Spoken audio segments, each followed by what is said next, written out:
So it's my privilege now to introduce our special guest, our Foreign Minister, Minister Bishop, who is also the Deputy Leader of the Liberal Party, convincingly so, I might add, reassuringly. Julie, welcome.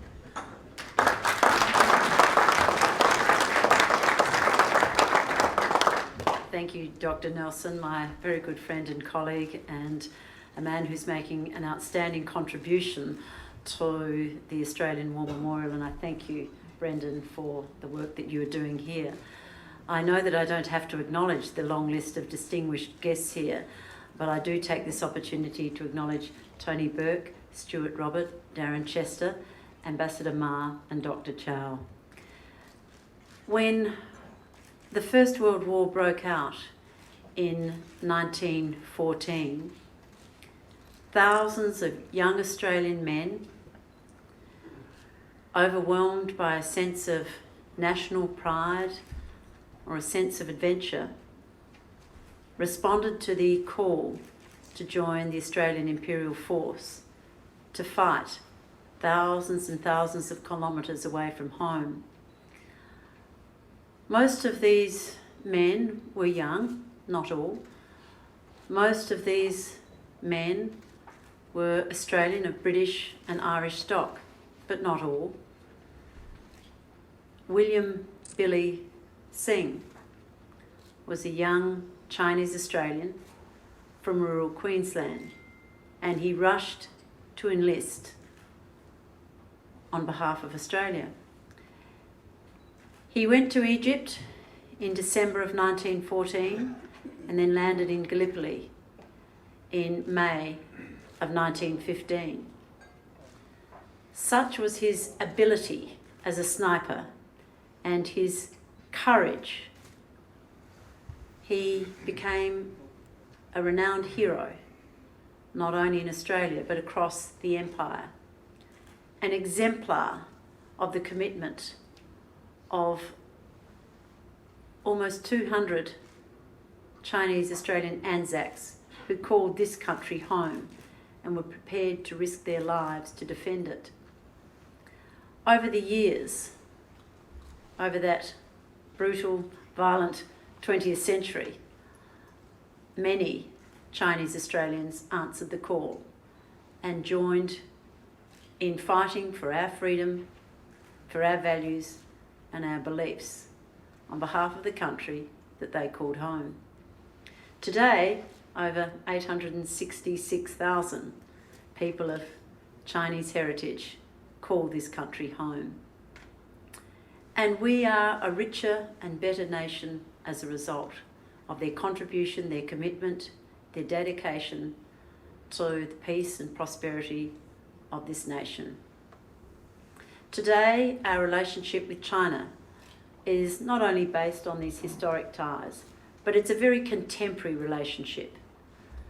We have increasingly interdependent economic ties. We have very strong people-to-people links.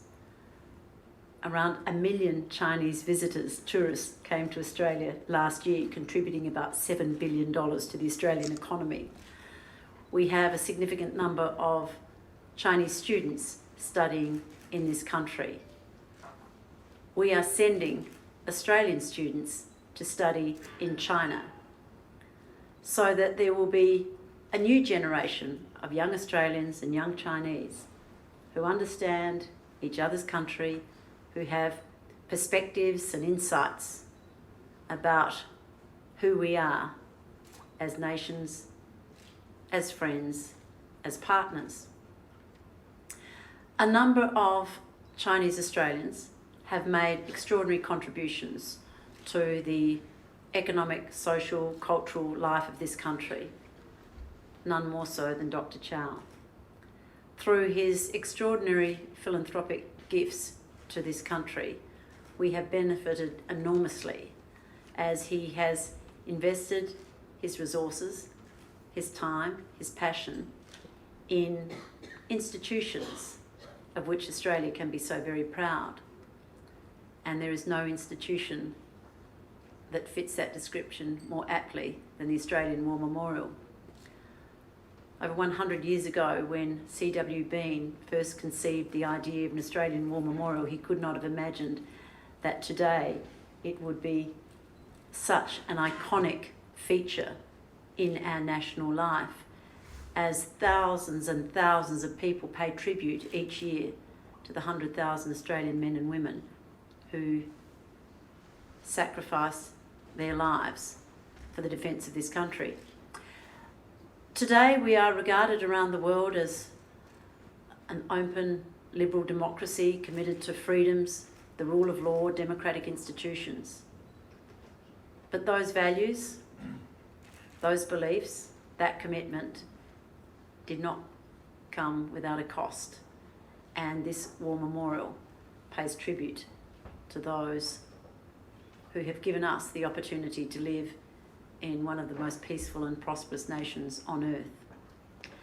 Dr. Chow has chosen to support the Australian War Memorial, and I'm sure his very deep and abiding friendship with the director has nothing to do with that.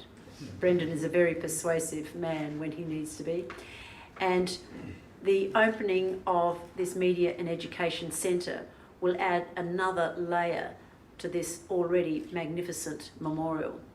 It will provide an opportunity for the Australian public, overseas visitors, schools, media, to understand more about Australia-Chinese connections, to understand more about the commitment that so many people made to this country, the commitment of people from different ethnic backgrounds, the number of Chinese that have fought with Australia, alongside Australia, and in the pursuit of common outcomes.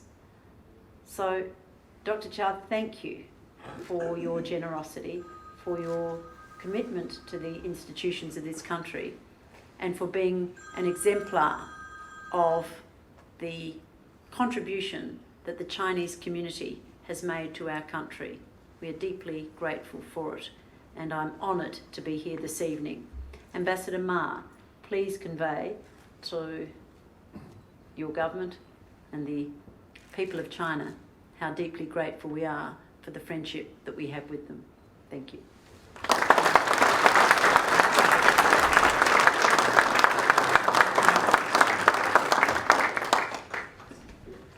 Thank you very much, Minister Bishop.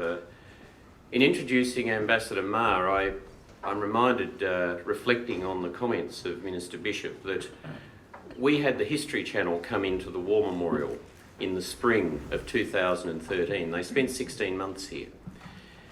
And at the very end of it all, Mr. Neil Oliver, the Scottish archaeologist and historian who'd seen everything, read the letters and the diaries and looked at all of the objects that are here.